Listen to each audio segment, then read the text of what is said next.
Welcome to CSA Global. My name is Sam Ulrich. I'm a Principal Consultant in CSA Global's corporate team based in Perth, Australia. This is the fifth and final presentation in a series of short presentations investigating greenhouse gas emissions in gold mining globally. If you missed the first four presentations, which provide an introduction to greenhouse gas emissions and a detailed look at greenhouse gas emissions in Australia's and the world's gold mines, they can be accessed via CSA Global's website and LinkedIn page. The information in this presentation comes from a project investigating greenhouse gas emissions from gold mines globally. In the study to January 2020, these were the greenhouse gas emissions abatement methods being used or explored in gold mining. They could be divided into two main categories, involving either energy substitution or energy efficiencies. Some measures, such as electrified mobile plant, involved elements of both. Energy substitution came in two main forms: the substitution of high carbon intensity fossil fuel with a lower carbon intensity fossil fuel, such as substituting coal or diesel with natural gas. The second form was substituting fossil fuels with renewables such as wind and solar. Energy efficiencies included measures looking at underground mine ventilation and cooling, the use of automation with optimal haul road designs and haulage scheduling while implementing fuel usage strategies. Optimizing ore comminution for maximum energy efficiencies, or the use of more energy efficient technologies such as high pressure grinding rolls. Electrified mobile plant in gold mines is still very much in its infancy. Measures being taken is using EV light vehicles and the operation of battery electric, tethered electric mining fleet in underground mines. The use of electrified trolley assist is being investigated at larger open pit mining operations.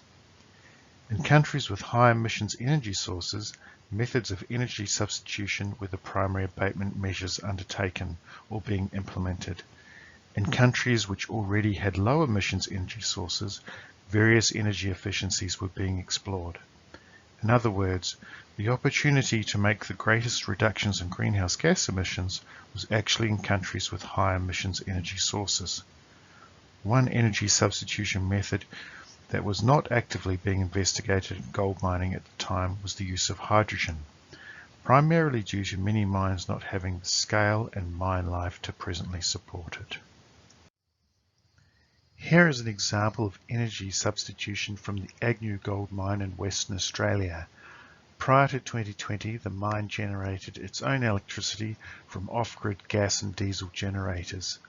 This was replaced with a hybrid renewable microgrid comprising of 18 megawatts of wind energy, 4 megawatts of solar energy, and installation of a 13 megawatt, 4 megawatt per hour battery and 21 megawatts of off-grid gas and diesel electricity generation capacity.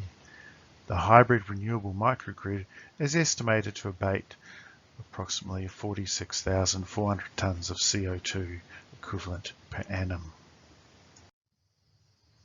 An example of energy efficiencies come from the Hemlo gold mine in Ontario, Canada. Ventilation of underground mines can form a large component of the total energy consumed and hence costs of underground mining. Historically at Hemlo, a large ventilation network serviced the entire mine. This was replaced with a ventilation on demand system in strategic areas of the mine. This means that ventilation fans only operate in areas where they are needed, reducing overall energy usage. Additionally, the mine's natural occurring geothermal properties were harnessed to reduce heating requirements in winter and cool the warm summer air, providing a more comfortable working environment.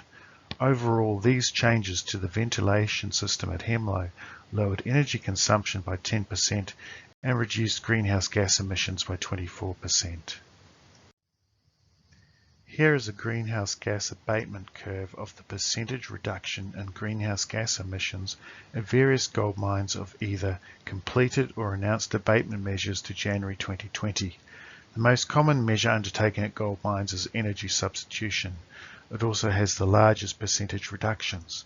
It is where the mine is either substituting a high carbon intensity fossil fuel with a lower intensity fossil fuel, for example coal to gas or diesel to gas, or involves the addition of renewables such as wind and/or solar into the energy mix. The largest percentage reductions in greenhouse gas emissions from energy efficiencies are in underground mines targeting ventilation and mine cooling. There are also a couple of mines that have introduced EV mining fleet into their underground operations. It should be noted that since January 2020, there have been several new abatement measures announced, including additional measures at some of the operations shown in this graph. Referring back to my previous presentation where I investigated the impact of a US $50 and US $100 per tonne carbon price, just these abatement measures at a US $100 per tonne carbon price save $163 million annually. Gold mining companies are actively reducing their greenhouse gas emissions. The abatement curve shows the effective role of energy substitution in emissions reduction. There are challenges with the introduction of new technologies as it can be difficult to retrofit them to existing operations. New operations will be able to take full advantage of new technologies to maximize energy efficiencies and use renewable energy sources. All this is heading towards a more sustainable gold mining industry. This concludes the series of 5 presentations in the series where I look at greenhouse gas emissions in gold mining. Contact marketing@csaglobal.com if you would like more information on this presentation or the paper on greenhouse gas emissions in Australian gold mines and/or the paper that looks at greenhouse gas emissions in gold mines globally. Visit CSA Global's website for this and other interesting presentations. Thank you for listening.